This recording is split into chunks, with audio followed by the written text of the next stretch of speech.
하나님, 고맙습니다. 저희들에게 한날의 삶을 예배로 시작하게 하시니 감사합니다. 그러나 지난 삶을 돌아보면 하나님을 예배하는 예배 자리보다, 하나님을 찾는 기도 자리보다, 하나님을 찬양하는 찬양의 자리보다 세상의 정욕만을 추구하며 거짓 그리스도인으로 살아왔음을 고백합니다. 이 시간 하나님의 긍휼을 구하오며 회개하오니 정결케 하시는 십자가의 보혈로 깨끗하게 씻어 주옵소서. 다시금 힘을 내서 예배자리, 기도자리, 찬양의 자리를 지키는 청결한 그리스도인으로 살아가게 하옵소서. 한 해를 시작하며 여호와는 내게 복을 주시고 너를 지키시기를 원하며, 여호와는 그 얼굴을 내게 비추사 은혜 베푸시기를 원하며, 여호와는 그 얼굴을 내게로 향하여 드사 평강 주시기를 원하노라 라는 아론의 축복 기도를 주야로 읊조리며 가슴으로 새기며 하나님께 구하고 자꾸 두드리며 하나님의 응답을 기다렸지만 구해도 받지 못함은 정욕으로 쓰려고 잘못 구했기 때문이라는 주님의 따끔한 책망 앞에 무릎 꿇고 회개의 눈물을 흘릴 때 하나님은 저희들을 많이 사랑하셔서 야베스의 기도를 우리의 입술 위에 안겨주셨습니다. 주님께서 내게 복을 주시려거든 나의 지역을 넓히시고 주의 손으로 나를 도우사 나로 환난을 벗어나 내게 근심이 없게 하옵소서 하였더니 하나님이 그가 구하는 것을 허락하셨더라. 사랑의 하나님, 야베스에게 허락하셨던 축복을 저희들에게도 허락하셔서 하나님께서 맡겨주신 기도원 재직의 사명을 충성스럽게 잘 감당하여 세상에서 생명의 맛을 내는 복된 소금들이 되어 주님의 아가페 사랑의 빛을 나타나는 빛의 자녀들로 살아가게 하옵소서. 선대하시는 하나님, 창대케 하시는 하나님, 위대하신 하나님, 이 나라의 민족을 도와주옵소서. 다가올 다음 시대를 잘 준비할 이 나라가 진짜보다 가짜가 난무하고 사랑보다 미움의 그림자만 드리워져 있나이다. 위정자들은 자기의 이익을 위해서는 국민들을 종처럼 부리고 있고 그로 인해 국민들 간의 갈등의 골은 더욱더 넓어져만 가고 있나이다. 나라의 미래인 다음 세대들은 도박과 게임으로 중독되어 가고 있고 생명을 살려야 할 의사들은 죽어가는 생명을 헌신처럼 버리고 도망치고 있나이다. 내 이름을 일컫는 내 백성이 그들의 악한 길에서 떠나 스스로 낮추고 기도하여 내 얼굴을 찾으면 내가 하늘에서 듣고 그들의 죄를 사하고 그들의 땅을 고칠지라 말씀하신 하나님께서 이 나라에 심판의 그림자가 임하기 전에 회개하고 악한 길에서 흑기 떠날 수 있도록 도와주옵소서. 믿음의 기도는 병든 자를 구원한다고 말씀하신 하나님, 저희 교회 환우들을 위해 기도합니다. 기도할 기력조차 없고 외로움과 두려움 속에서 약과 의사의 손길만을 의지한 채 병마와 힘겹게 싸우고 있는 환우들을 불쌍히 여겨 주옵소서. 치료의 강선을 비추어 주셔서 모든 질병의 자리에서 벌떡 일으켜 주옵소서. 우리 교회를 사랑하시는 주님, 우리 교회가 오직 예수님과 십자가만 붙잡는 성령 충만한 교회로 세워 주옵소서. 하나님의 생기가 성전에 가득 차고 예수님의 온기가 성도들의 심장을 다시금 박동치게 하여 성전에서 성령과 동행한 삶을 살았던 시므온 같은 성도들이 불같이 일어나게 하시고 힘들고 어려운 84년의 외로운 삶에도 오직 성전을 지키며 기도에 힘썼던 안나와 같은 성도들이 교회의 자리를 메우게 하여 주옵소서.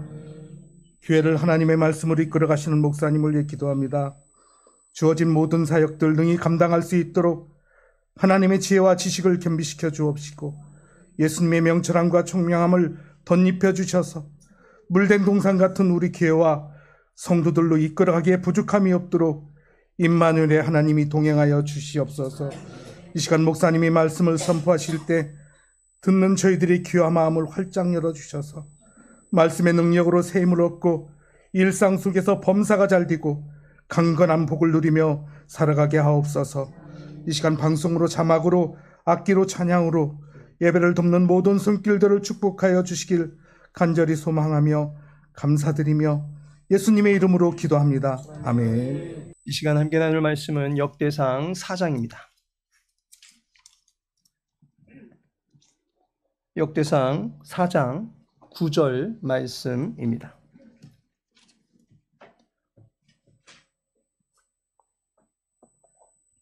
역대상 4장 9절 말씀 함께 읽도록 하겠습니다. 야베스는 그의 형제보다 귀중한 자라. 그의 어머니가 이름하여 이르되 야베스라 하였으니 이는 내가 수고로이 낳았다 함이었더라. 아멘. 본문의 말씀 통해서 야베스에게서 예수님을 보다라는 제목으로 말씀 나누고자 합니다.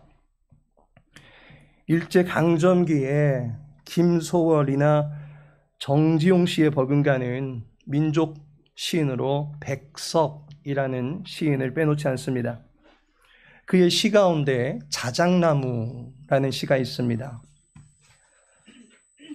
산골집은 대들보도, 기둥도, 문살도 자작나무다. 밤이면 캥캥 여우가 우는 산도 자작나무다. 그 마시는 모밀국수를 삶는 장작도 자작나무다. 그리고 감로같이 단샘이 솟는 바구물도 자작나무다.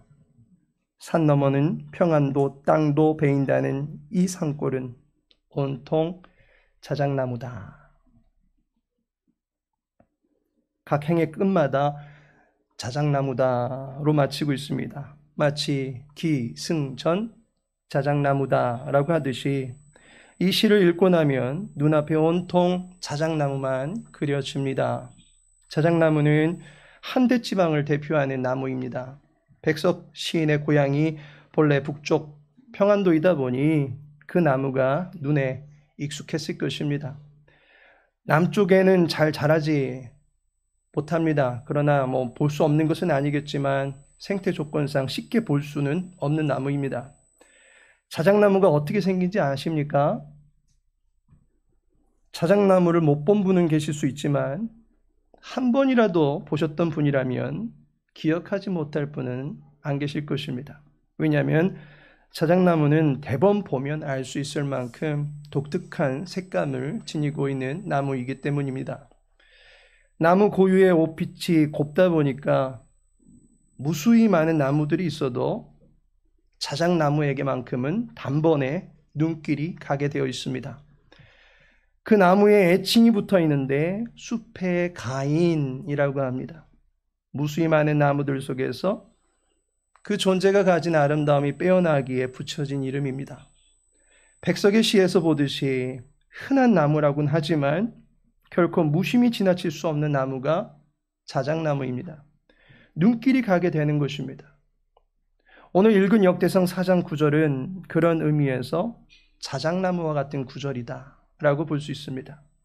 수많은 사람들의 이름이 나열되어 있지만 그래서 그냥 한번 쓱 하고 지나칠 수 있는 성경의 지면이지만 이 구절만큼은 우리의 관심을 끌게 된다는 것입니다. 마치 수많은 나무들이 빽빽이 들어선 울창한 숲속에서 자작나무 단 한 그루만 있어도 그 나무에게만큼은 눈이 가게 되듯이 우리는 엄청나게 많은 인물들의 나열 속에서 야베스라는 이름의 등장에 눈이 가게 되는 것입니다.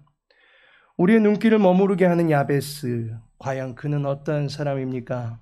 이 시간에는 야베스가 어떤 인물인지 알아보고 그를 통해서 주 예수 그리스도를 만나볼 수 있는 복된 시간 되어지기를 소망합니다. 야베스는 어떤 인물입니까? 그는 고통 속에 있는 사람이었다라는 것입니다. 야베스는 그 이름이 고통의 사람이라는 말입니다. 그의 실존 속에는 고통이 늘 따라다니고 있었다라는 것입니다. 본문 하반절에 보면 그의 어머니가 이름하여 이르되 야베스라 하였으니 이는 내가 수고로이 낳았다 함이었더라 라고 말씀합니다. 그의 출생에 가슴 아픈 사연이 담겨져 있습니다.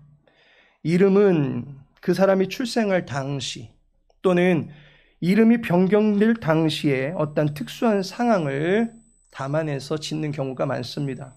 예를 들어서 첫째의 발꿈치를 잡고 태어났다라고 해서 발꿈치를 잡은 자라는 의미의 야곱이라는 이름을 짓는 것을 보게 됩니다. 출생 당시에 독특한 환경을 그 이름에 반영한 것입니다. 어떤 경우에는 이름은 그의 인생의 청사진이 되기도 합니다. 아브람에서 아브라함으로 변경된 경우 아브라함이라고 하는 그 이름은 그의 인생의 미래의 청사진이었습니다. 믿음의 조상이 될 것이다 라는 비전이 담긴 이름이다 라는 것입니다. 이름은 그 사람의 인생사를 반영하는 것입니다. 과거서부터 미래까지 모든 인생을 담아내는 것이 이름입니다. 이름을 야베스라고 불렀다는 것은 고통이라고 불렀다는 것입니다. 그의 과거가 고통이 묻어 있고 그의 앞날도 고통과 늘 함께 하는 것입니다. 그 이유는 수고로이 낳았기 때문이다 라고 합니다. 고통 속에서 낳았다라는 것입니다. 야베스를 낳는 일이 수월치 않았었다라는 어떤 사연이 담겨져 있습니다. 그의 출생과 관련한 비화가 담겨져 있다라는 것입니다. 정확히 어떤 사연인지는 알 수 없습니다. 그것은 어쩌면 극심한 상고일 수도 있습니다. 아이가 머리부터 나와야 하는데 다리부터 나오게 될 경우 난산이라고 합니다. 산모가 위험할 수도 있는 그러한 출산입니다. 그런 어려운 지경 속에서 출생한 것일 수도 있습니다. 아니면 생각하고 싶지 않은 가슴 아픈 사연이 숨겨진 임신일 수도 있습니다. 원치 않는 임신으로 출생케 되었을 수도 있다는 것입니다. 또는 그가 태어날 당시의 시대적 상황을 반영하는 그러한 이름일 수도 있습니다. 아이를 출생하여 기르기가 여간 수월치 않은 사정을 그 이름에 담아냈다라는 것입니다. 우리나라의 1인 아이 양육비가 세계 1위라고 합니다.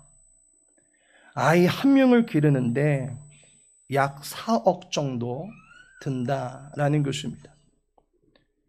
이게 놀랄 수밖에 없는 것이 약 1억 원가량 든다라고 하는 2위의 중국에 비해서 3배 이상 높게 나오는 액수입니다. 2위와 그 액수가 엄청 격차가 나는 것을 보게 됩니다. 이러한 대한민국의 출산 현장처럼 자녀 양육비로 천문학적인 액수가 드는데 가난과 전쟁 등으로 양육의 어려움을 호소하던 시대 속에서 야베스를 본 것일 수도 있습니다. 이유가 어찌되었든지 야베스는 이 고통스러움을 늘 그 이름에 지니고 살아야만 했다라는 것입니다. 그는 평생을 자기 이름에 담긴 그 분위기를 늘 곁에 두고 살아야만 했다라는 것입니다. 고통아, 괴로움아, 슬픔아, 누군가 그렇게 부르면 그 부름에 네 하면서 반응했던 사람이 야베스입니다. 이것이 얼마나 슬픈 일입니까? 자식에게 이런 이름을 지어주다니요. 어머니가 그 자식을 진짜 사랑한 것이 맞습니까? 라헬을 무척 사랑했던 야곱이 그녀가 마지막으로 아들을 낳다가 죽고 맙니다. 그래서 그의 아들의 이름을 낳고 나서 위태위태한 그 산모의 처지를 담아서 슬픔의 아들이라는 의미의 베노니라고 어머니가 지어줍니다. 그러자 야곱이 그 이름을 베냐민으로 고치지 않습니까? 사랑받기 위해 태어난 자식인데 부모는 우울함을 안겨주는 이름을 붙이는 경우가 흔치 않습니다. 그런데 야베스는 그의 어머니로부터 그렇게 불리웠다는 것입니다. 아버지가 이름을 수정해 주는 일도 없는 것을 보면 아버지가 부지하는 상황이었을 수도 있습니다. 그는 출생부터 여러 가지 알지 못하는 복합적인 고통 속에서 태어나게 되었다라는 것입니다. 아픔과 슬픔에, 고통에 그저 수동적으로 반응하며 살아야만 하는 인생이었다라고 하는 것을 알게 됩니다. 두 번째로 야베스는 존귀한 자다라는 것입니다. 본문은 말하기를 야베스는 그의 형제보다 귀중한 자라. 형제들 중에서 매우 뛰어난 자다라고 말합니다. 이를 예전 성경에서는 야베스는 그 형제보다 존귀한 자라라고 번역하고 있습니다. 야베스는 그의 형제들 중에서 특별함이 있는 인물이었습니다. 존귀하다라는 말이 무게감이 있다라는 말입니다. 비중이 있는 인물이다라는 것입니다. 야구 선수들 중에 4번 타자와 같이 야베스는 매우 비중 있는 인물로 타석에 들어서게 되는 것입니다. 그를 비중 있게 보는 이유가 무엇입니까? 그가 존귀한 자로 불리우는 이유가 무엇입니까? 첫 번째로 하나님의 은혜가 성도를 존귀하게 만드는 것입니다. 이 땅에 많고 많은 사람들 중에서 비중 있는 인물이 되는 것은 하나님의 은혜가 그에게 임했기 때문입니다. 존귀한 자라 불리울 수 있는 유력한 이유는 하나님의 은혜가 그의 안에 머물렀기 때문입니다. 세상은 직위와 학벌, 부여와 외모, 인종과 가문 등을 감안해서 존귀한 자의 반열에 올려놓을지 그렇지 않을지를 판단합니다. 그러나 존귀함은 이 땅에서 흠모하는 여러 가지 조건들을 갖추었다고 해서 갖게 되는 것이 아니다라는 것입니다. 바로의 경우를 보면 알 수 있습니다. 바로는 애굽의 왕이었습니다. 세상의 직위로 볼 때 가장 존귀한 자리에 있다라고 할 수 있습니다. 그러나 그는 존귀한 자가 아니라 멸망하는 짐승 같다라는 것입니다. 왜냐하면 여호와를 알지 못하기 때문입니다. 여호와의 말씀을 그 마음에 담지 아니하고 물리쳤기 때문입니다. 존귀함은 하나님으로 말미암아 우리에게 부여되는 인생의 영원한 가치입니다. 존귀하다라는 말이 무겁다라는 말입니다. 그 인생의 가치가 결코 가볍지 아니하며 무겁게 된다라는 것입니다. 고린도후서 4장 7절에 우리가 이 보배를 질그릇에 가졌으니 이는 심히 큰 능력은 하나님께 있고 우리에게 있지 아니함을 알게 하려 함이라. 우리의 인생의 값어치가 무게 있게 되는 비결은 보배 되신 예수 그리스도를 비록 질그릇과 같은 나일지라도 내 안에 품을 때 가능케 되는 것입니다. 예수님이 내 삶에 찾아오실 때 우리는 존귀한 자가 되는 것입니다. 하나님이 만나주시고 관계 맺는 자만이 존귀한 자가 될 수 있는 것입니다. 세상 사람들이 볼 때 저주받은 자다라고 했음에도 불구하고 예수님은 모든 이름 위에 뛰어난 이름의 소유자가 되셨습니다. 세상 사람들이 장애가 있다라고 하면서 멀리 했지만 하나님은 그가 하나님의 영광을 나타낼 자다라고 하시면서 높여주신 것을 보게 됩니다. 우리는 하나님의 은혜로 말미암아 존귀한 자가 되는 것입니다. 시편 16편 3절에 땅에 있는 성도들은 존귀한 자들이니 나의 모든 즐거움이 그들에게 있도다 라고 말씀합니다. 땅에 있는 성도, 우리 모두를 가리켜서 존귀한 자들이다 라고 말합니다. 부의 수준이나 학위가 그를 존귀한 자로 만드는 것이 아니라 하나님의 귀한 부르심을 받은 자가 존귀한 자다라는 것입니다. 우리를 천이 쓰는 그릇이 되게 하시면 천한 그릇이 되겠지만 귀한 그릇으로 부르시면 귀한 그릇이 되는 것처럼 하나님이 부르신 성도가 존귀한 자다라는 것입니다. 야베스는 여러 형제들 가운데서 존귀한 자가 되었습니다. 그의 다른 형제들의 이름은 나오지 않지만 오직 야베스의 이름만큼은 공개하였습니다. 그를 존귀케 하신 하나님의 역사가 그의 인생 가운데 드러나는 것입니다. 하나님께서 기억하시어서 그의 이름을 기록하게 하셨으니 야베스는 존귀한 자다라고 말할 수 있는 것입니다. 두 번째로 하나님께 기도하는 성도가 존귀하게 된다라는 것입니다. 야베스가 존귀한 자가 된 이유가 무엇입니까? 본문은 좀처럼 그가 존귀한 자가 된 이유를 명확하게 설명해 주지 않습니다. 그러나 본문 이후에 나오는 10절의 말씀이 그의 존귀와 결코 상관없는 구절은 아니다라고 하는 것입니다. 지난 2주간 살펴보았던 야베스의 기도를 기억해 볼 때 야베스는 하나님을 알았고 자신이 알고 있는 바 또는 믿고 있는 바를 쫓아서 하나님을 찾은 사람이었다라는 것입니다. 귀한 분을 찾을 수 있었기 때문에 존귀한 자가 되는 것입니다. 그리스 사람들은 무지개를 두고 광채라는 뜻의 이립스라고 부릅니다. 무지개를 보면서 나아갈 때 그 사람을 가리켜서 희망의 광채를 쫓아가는 사람이라고 말합니다. 헛된 꿈을 쫓아가는 사람을 가리켜서는 망상가라고 부릅니다. 물고기를 쫓아다니는 사람을 우리는 어부라고 할 것입니다. 사람의 인기를 쫓아다니는 사람을 두고 인기 연예인이다라고 말할 수 있을 것입니다. 그렇다면 성도는 무엇을 쫓고 있는 사람들입니까? 하나님을 쫓아다니는 사람, 곧 그 귀하신 이름의 주인을 좇는 사람이 존귀한 자다라고 말할 수 있는 것입니다. 야베스가 존귀한 자가 된 이유는 그가 하나님을 그의 생애 속에서 쫓았다라는 것입니다. 존귀하신 하나님을 찾았다라고 하는 것입니다. 존귀하신 하나님께 구하는 사람이 되었다라는 것입니다. 역대상 17장 8절에 네가 어디로 가든지 내가 너와 함께 있어 내 모든 대적을 네 앞에서 멸하였은즉 세상에서 존귀한 자들의 이름 같은 이름을 네게 만들어주리라. 이 말씀은 나단 선지자를 통해서 다윗에게 하신 여호와의 말씀입니다. 다윗은 하나님을 늘 가장 귀한 자리에 모셔드리고 싶어 했던 사람입니다. 자기의 인생에 하나님을 모시고 싶어 하는 것이 존귀한 열망이 되어 있었던 사람입니다. 그리고 그 존귀한 분께서 우리의 마음에 주님의 임재의 처소를 삼으시고 영광 중에 임하시게 되면 바로 그가 존귀한 자가 된다라고 하는 것입니다.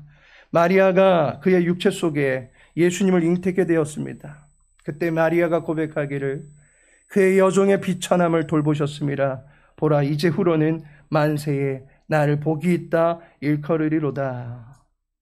비천한 실체 가운데 하나님의 원대하고도 위대한 약속이 심겨질 때 우리는 비로소 존귀한 자가 되는 것입니다. 내가 존귀하게 되기 위해서 무엇을 준비했기 때문이 아니고 존귀하신 분이 내 안에 계시기 때문에 존귀한 자가 되는 것입니다. 하나님께 기도하면서 선하고 위대한 역사가 내게 베풀어질 것을 믿는 믿음을 가진 사람이야말로 존귀한 사람이다 라고 말할 수 있는 것입니다. 사랑하는 성도 여러분, 야베스는 고통과 함께 하면서도 존귀한 인생을 살았습니다. 인생의 양면을 모두 다 간직하고 살았던 사람입니다. 존귀한 자이면서 동시에 고통 속에서 살았던 사람입니다. 그래서 더더욱이나 평범한 인물일 수 있습니다. 왜 성경은 이토록 평범한 인물에게 잠깐의 시간을 두고 묵상하게 만드는 것입니까? 야베스를 통해서 우리에게 예수님을 보여주시려 했기 때문입니다. 예수님은 지극히 평범한 분이셨습니다. 이사야 53장 2절에 그는 주 앞에서 자라나기를 연한 순 같고 마른 땅에서 나온 뿌리 같아서 고운 모양도 없고 풍채도 없은즉 우리가 보기에 흠모할 만한 아름다운 것이 없도다. 특별한 것이 없는 분이십니다. 대단한 외모를 지니신 분도 그렇다고 세상적으로 존귀하게 여길 수 있을 만한 화려한 조건을 갖고 계신 분도 아닙니다. 잘 아시다시피 그분은 목수의 아들이었고 비천한 나사렛의 동네에서 자란 흙수저 인간이었습니다. 예수님은 태어나실 때 결코 평범하게 출생하지 못하셨습니다. 야베스와 같이 출생에 아픔이 있었습니다. 그분은 짐승의 구유에서 태어났습니다.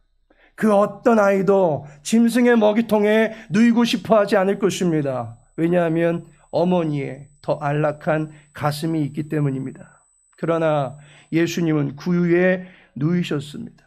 성경은 이를 가리켜서 표적이라고 말합니다. 누가복음 2장 12절에 너희가 가서 강보에 쌓여 구유에 누워 있는 아기를 보리니 이것이 너희에게 표적이니라 하더니, 눈에 보이는 하나의 메시지다라는 것입니다. 세상 그 어디에도 존귀하신 예수님을 모실 수 있는 적당한 곳이 없었던 것입니다. 세상은 자신들의 왕으로 오신 분을 싸늘하게 대했고, 예수님은 자기의 백성에게 오셨음에도 불구하고 영접받지 못하는, 사랑받지 못하는 아픔에 처해 있었다라고 하는 것입니다. 또한 예수님이 탄생하신 시기를 계산해서는 헤롯이라고 하는 자는 유아 학살 명령을 내리기까지 합니다. 공포시대입니다. 베들레헴 모든 지경 안에 2살 아래로 출생한 모든 아이들이 죽어나가는 끔찍하고 잔인하고 무정한 칼춤이 그 도시 안에 일어나기 시작했습니다. 이때의 상황을 예레미야 선지자와 마태 사도는 묘사하기를 마태복음 2장 18절에 라마에서 슬퍼하며 크게 통곡하는 소리가 들리니 라헬이 그 자식을 위하여 애곡하는 것이라. 그가 자식이 없으므로 위로받기를 거절하였도다 함이 이루어졌느니라. 예수님 태어날 당시에 큰 통곡이 있었다라는 것입니다.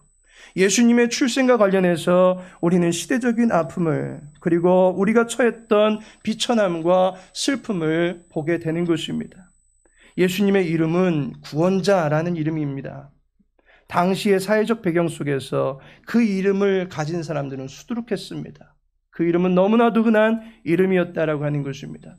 그 이름으로 불리우는 사람들을 쉽게 만나볼 수 있었던 것입니다. 그런 가운데 오직 나사렛 예수님만이 그 이름이 존귀케 되는 역사가 일어납니다. 빌립보서 2장 9절에 이러므로 하나님이 그를 지극히 높여 모든 이름 위에 뛰어난 이름을 주사라고 말씀합니다. 예수님의 이름만이 지극히 높은 이름이 되었다라는 것입니다. 그 이름을 가졌던 수많은 사람들이 있었다 할지라도 오직 나사렛의 예수님만 존귀한 이름이 되게 해주셨다라고 하는 것입니다. 그와 같이 그의 이름을 존귀케 해주신 분이 누구십니까? 역대상 17장 8절에 세상에서 존귀한 자들의 이름 같은 이름을 내게 만들어주리라. 이름을 존귀한 이름이 되게 만들어주시는 분, 그분은 바로 앞선 7절에 보면 만군의 여호와께서 이처럼 말씀하시기를 내가 너를, 하나님께서 그 이름을 존귀케 만들어주시는 것입니다. 하나님께서 예수님을 지극히 높이시어서 그의 이름이 모든 이름 위에 뛰어나게 해주신 것입니다. 하나님이 높이신 그 이름을 가진 예수님을 땅과 땅의 위와 땅 아래에 있는 모든 자들이 우러러보게 만들어 놓으셨습니다. 예수님께서는 자신을 바라보며 의지하는 모든 이들을 위해서 기도하십니다. 그리고 우리들에게 말씀하시기를 너희는 마음에 근심하지 말라라고 합니다. 또한 너희가 환난을 당하나 담대하라 라고 말씀하십니다. 우리에게서 근심과 환난의 아픔을 벗겨내시고 존귀한 주의 자녀로서의 자유함을 가지고 살아가도록 해주신 것입니다. 야베스의 삶과 그의 기도에서 우리는 예수님의 삶과 이미 성취된 그 기도의 응답을 누리고 있는 우리 자신을 볼 수 있어야만 하는 것입니다. 우리는 예수님의 이름으로 존귀함을 입고 모든 근심과 환난에서 벗어나 승리하게 된 하나님의 자녀다라는 사실을 믿으시기 바랍니다. 하나님께서 사랑하시는 성도 여러분, 야베스의 이름과 그의 기도가 실려있는 본문을 앞뒤로 보시면 온통 족보입니다. 이 족보가 9장까지 계속 나옵니다. 거기 나온 이름 수만 해도 약 600여 명입니다. 영화의 엔딩 크레딧 마냥 지루하게 여길 법한 이름들이 나열되어 있습니다. 그러나 역대상 4장 9절과 10절에서만큼은 우리의 눈길이 멈추게 됩니다. 그곳에 존귀함이 있습니다. 그리고 그곳에 고통스러운 인생을 이겨내게 한 기도가 있습니다. 무엇보다도 그 안에 예수님이 계십니다. 이 말씀 안에서 존귀로 관을 쓰고 계시는 예수님을 만날 수 있는 주님의 권속들 되시기를 바랍니다.